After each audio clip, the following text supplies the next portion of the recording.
What is up, my Planeswalkers? So, today we're going to be talking about the Sarkhan 2019 Sarkhan Dragon Soul Planeswalker deck remake. Again, I use a lot of words. I probably should use fewer of those.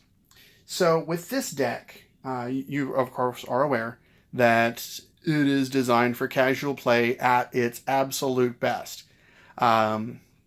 If you're going to play this for any length of time, you're going to have to upgrade it because, honestly, it's garbage. I mean, seriously, garbage. So, when I'm remaking these, I try to make it in two forms. The form that is budget as I can get it, no more than about another $15 if I can avoid it. In this rebuild, no additional mythics. And it cannot extend beyond the set that it is from. So this is only 2019 cards, so it's all I can put back in it is more 2019 cards. So without further ado, let's put you on the rack over here, and we'll get this worked out. All right.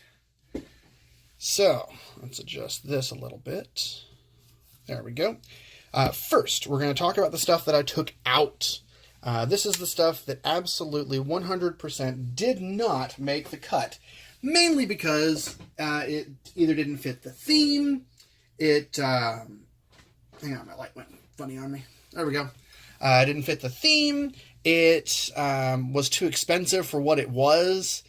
I personally didn't like the card, whatever. So, to remind you, this is the critter that we're dealing with. Sarkhan Dragon Soul.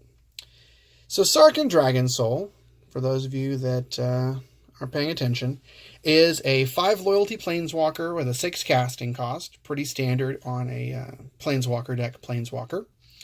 His +2, he deals a damage to each opponent and each creature your opponent controls, which is kind of cool. Very chain whirler. Sarkhan Dragon Soul deals 4 damage to target player or Planeswalker for his -3, and his ultimate of -9. Search your library for any number of dragon creature cards, put them onto the battlefield, then shuffle your library. Honestly, it's a pretty bleh Planeswalker. I mean, yeah, if you can keep him around for 2 turns, your 3rd turn you're bringing out, like, all of your dragons all at once, and that's kind of cool. But if you're getting anywhere close to that and your opponent's playing against you and it's like, hey, no, that's not cool. I'm not going to let that happen. Or say your opponent has a Fumigate. Or if you're playing an older format with a bunch of friends that have older cards, Wrath of God. It's like, oh yeah, you can absolutely put every dragon creature in your deck, which is probably 90+% of your creatures, and they're all dead. What are you going to do now? So, it's good. It can be game ending, but it's also, I'm very uninspired by Sarkhan Dragon Soul. So first, since we know what we're dealing with is a Planeswalker that likes to have dragons, because, you know, Dragon Soul. Eventually we'll talk about Fireblood, because he's in the less budget deck. So these are the cards from the deck that I pulled out and why I pulled them out. First, a couple of mountains. Honestly, 26 mountains is a bit much, even if you're casting high-level casting cost stuff. So get those out. The Viashino Pyromancers. It's a 2/1 for 2. When it enters the battlefield, it does shock. So basically, it's you play it, shock, to a player or Planeswalker, but not to creatures. So there's, except for his body, there's very little protection for your Sarkhan if you're playing this, trying to keep him going. Electrify deals 4 damage to target creature. That is really expensive for 4 damage. 4 casting cost, disinterest. There's better stuff out there.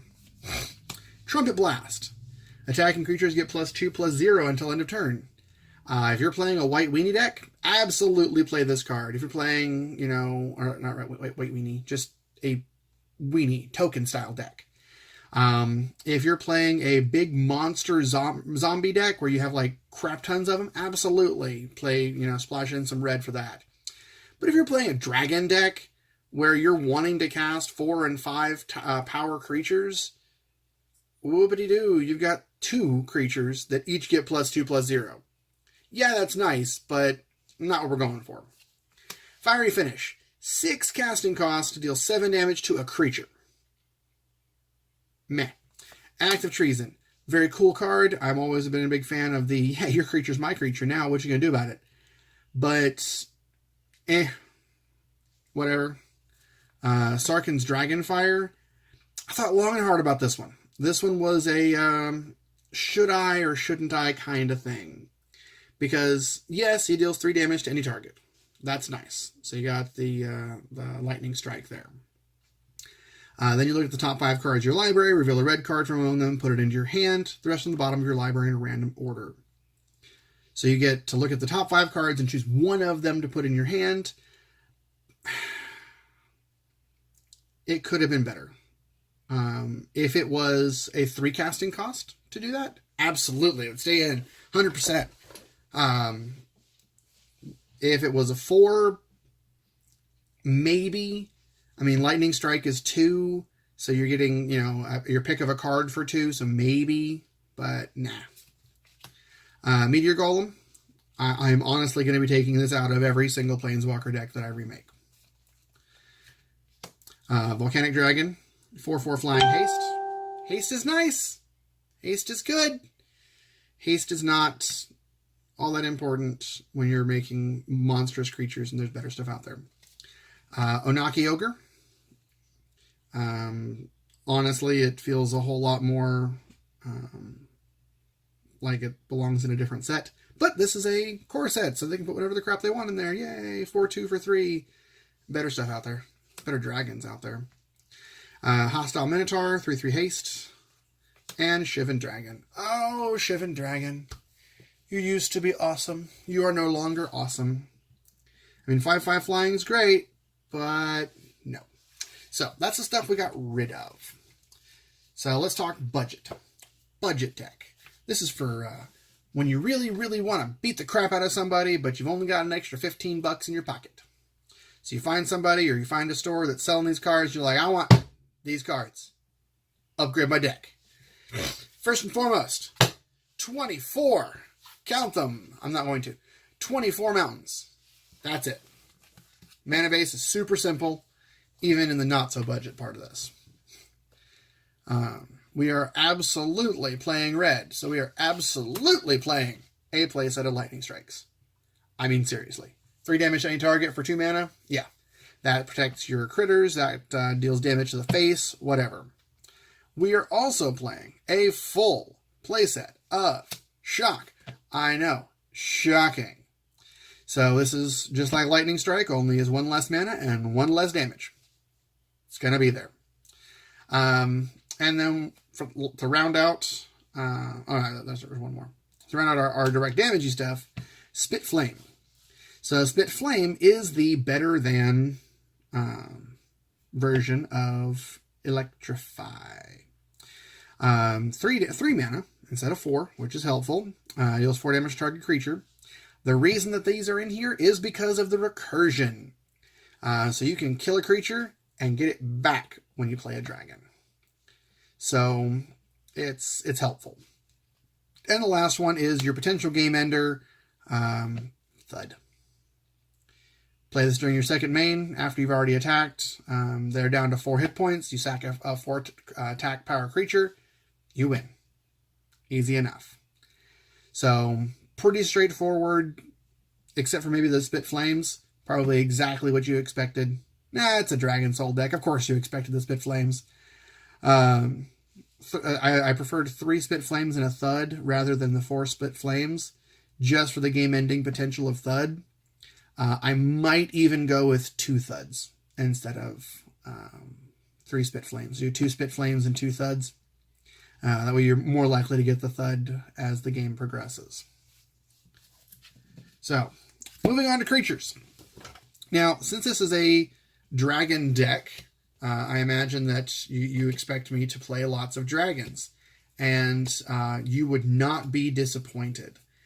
However, there are sadly not as many dragons as I would like.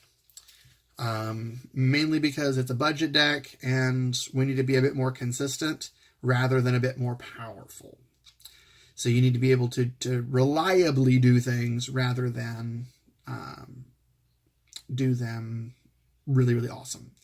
So we're not going to have a whole lot of one-ofs. We'll have 2 to 4 copies of the different things, preferably 4, especially with Catalyst Elemental. Catalyst Elemental is in there just specifically for mana ramp so that you can get that big creature out early.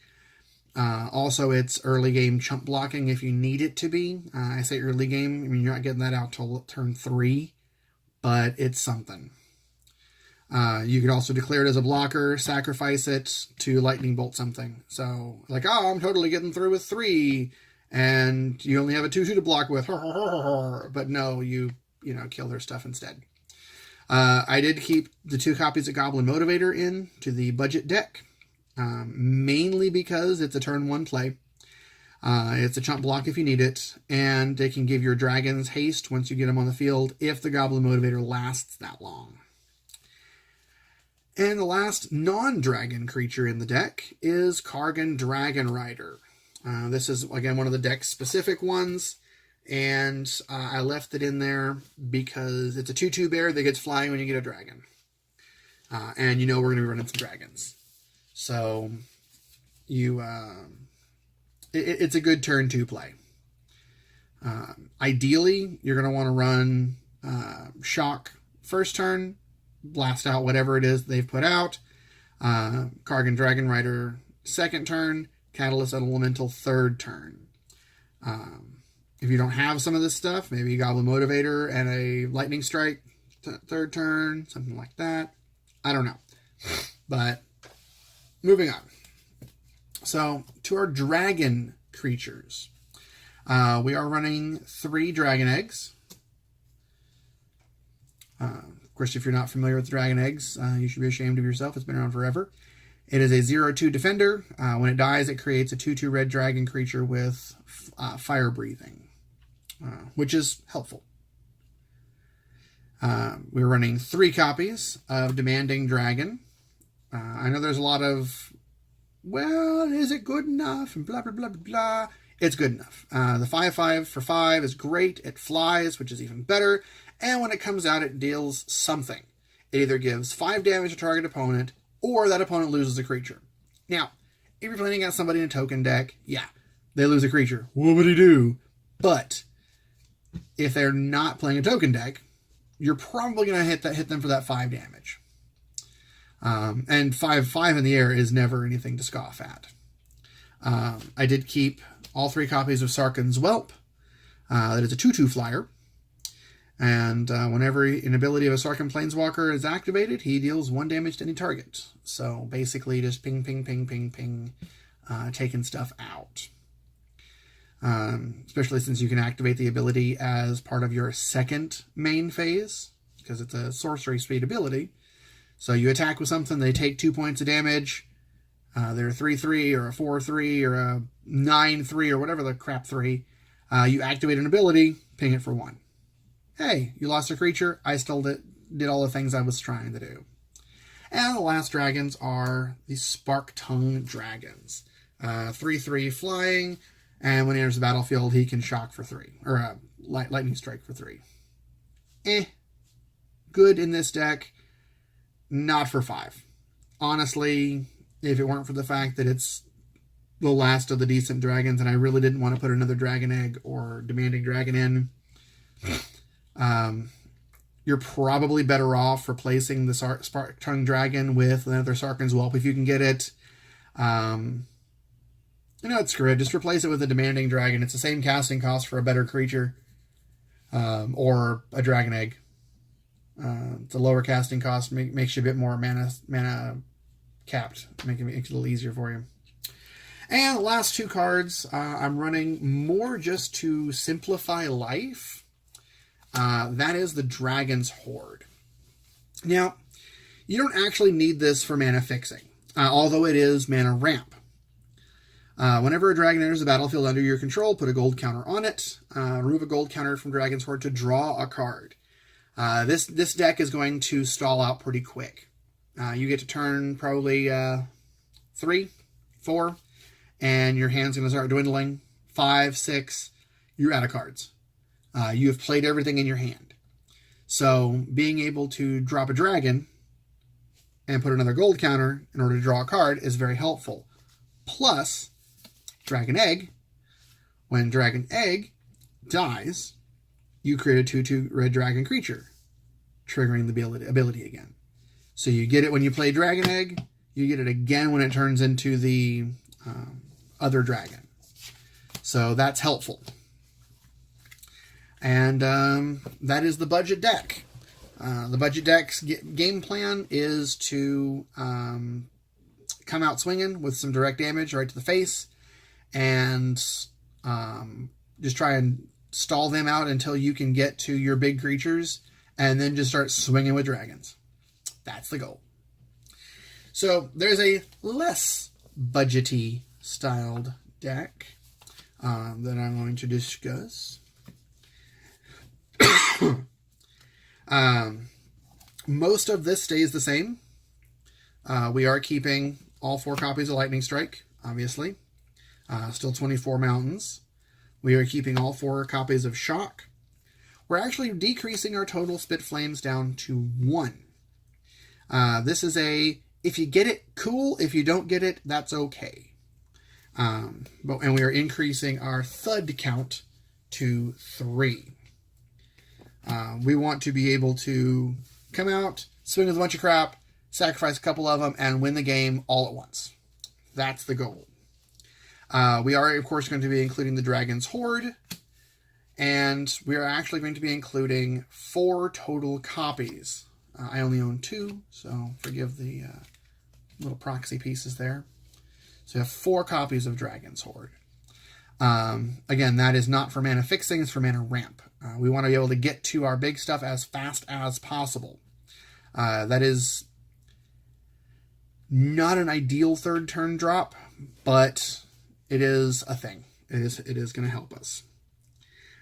We do have 1 enchantment in here, and honestly, I may have tried really too hard to include this. But I played a Sarkhan deck, and I want to play Sarkhan's Unsealing. Sarkhan's Unsealing is a great card. Whenever you cast a creature spell with power 4, 5, or 6, it deals 4 damage to any target. Whenever you cast a creature spell with power 7 or greater, Sarkhan's Unsealing deals 4 damage to each opponent and each creature and planeswalker they control. So, yeah, I really want to play this card, and I really want to drop a 7 power creature to just wreck some face. That may have colored my build a little bit, but I still think that it's a pretty solid pick. We are going down to 2 copies of Catalyst Elemental. I tried really hard to get more copies in there because I like the mana ramp option, but I just couldn't do it. I'm so sad. Just couldn't do it. We're putting in 3 copies of Lathliss Dragon Queen. So the reason we're doing 3 copies of Lathliss Dragon Queen is because, number 1, she's a 6/6 flyer, which is pretty baller. Number 2, I'm going to leave that up there so we can talk about it, because it's going to be important. She triggers the first ability.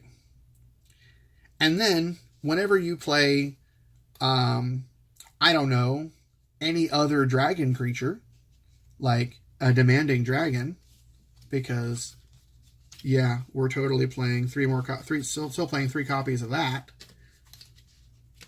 So you play Demanding Dragon. Boom, comes out. It does the Demanding Dragon thing. So that does that, 4 damage to any target. That creates another red dragon creature. So you have a 5/5 red dragon, a 5/5 red dragon. You've dealt 4 damage to any target that you want. And she comes in. She's a 6/6. I mean, it's ridiculous. you're doing all this crap, and then you have all this stuff on the board, so they're not going to want to take the 5 damage, so they're going to sacrifice a creature, which is only going to increase your board state. That is the goal. That is what you want. You want to get this out and just start dropping bombs on people. We are including, of course, 3 copies of Sarkhan's Whelp. Big reason for that is because we are also including 2 copies of Sarkhan Fireblood. In a Sarkhan deck, you want to run some more Sarkhan. Sarkhan Fireblood is a really good card. His abilities are as follows, if you cannot follow along. He is a 3 loyalty Planeswalker for 3. You may discard a card. If you do, draw a card. Or add 2 mana in any combination of colors. Spend this mana only to cast dragon spells. So he has 2 pluses, which is a big plus. And his last is a -7 of create 4 5/5 red dragon creature tokens with flying. If you can ultimate him, I mean, it takes you 5 turns to do it, but if you can, oh baby. 4 5/5 red dragon creature tokens with flying. And the next turn, you swing with all 4 of them. Because the likelihood of them being able to block all of them is pretty slim, and you've done some damage by this point. So, you win the game next turn. That is the goal. That is the dream. And the last creatures that are going to be in here, almost exclusively to trigger that last ability, Inferno Hellion. I honestly think this is the only 7 power red creature in Standard right now. I could be wrong, but yeah. So he's kind of poo. He really is kind of poo. But when you play him, he deals 4 damage to each opponent and each creature and planeswalker they control because he has a 7 power. It's beautiful. And then the next turn you attack with him.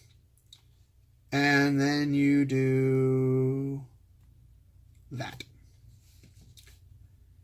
So, actually, you could honestly even do that same turn. You hit him in the face a couple of times. You've got a dragon out there that's done some stuff, and you just boom, Inferno Hellion, boom, 4 points of damage to you and each of the things you control. Boom, thud, 7 more points of damage to you. Swing with whatever dragons you got. Game. So, I'm not going to lie to you and tell you that this is a fantastically competitive deck. It's great. You should totally take this to your Friday Night Magic. No. Do not take this deck to your Friday Night Magic without making some better improvements to it.